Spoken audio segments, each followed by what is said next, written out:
It's time for business news with Richard Southern. Many of us can't function in the morning without a cup of coffee, and that addiction could soon start costing us more, Richard. Sure could. We're talking Java because it is National Coffee Day, Erica, Happy today. National Coffee Day. Thank you. I can't believe it's rolled around again.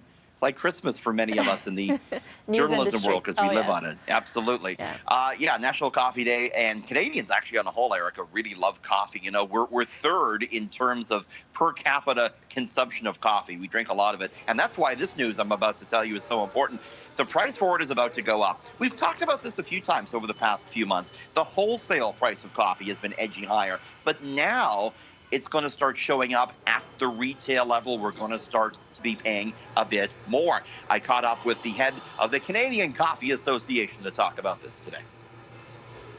We may not see it in 2022, but it may move into 2023. So what's happening is we've got a couple issues in terms of supply chain management.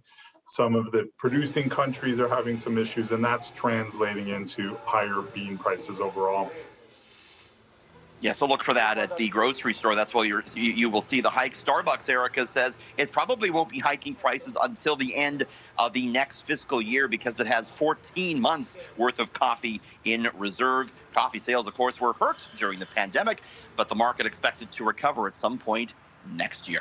All right, and Tim Hortons has come up with an interesting way to celebrate National Coffee Day.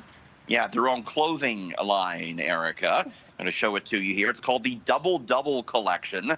And all of the look.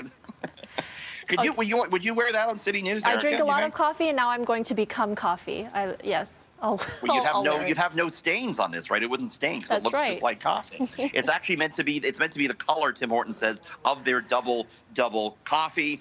$20 for a T-shirt, $30 for a hoodie. Some of the money goes to charity. And I would say that, hey, there's nothing more Canadian than wearing Tim Hortons clothes. But let us not forget, Tim Hortons is owned these days by a Brazilian private equity firm. So I don't know how Canadian it is anymore, Erica. Yeah, it looks like good working from home gear too.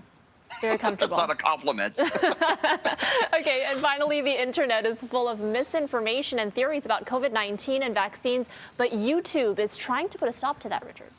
Yeah, important story here because a lot of that misinformation apparently is in YouTube videos that a lot of people watch. So the company cracking down on that today, the Google-owned YouTube announcing a broader ban on COVID-19 vaccine misinformation, including the termination of the accounts of several prominent anti-vaccine influencers.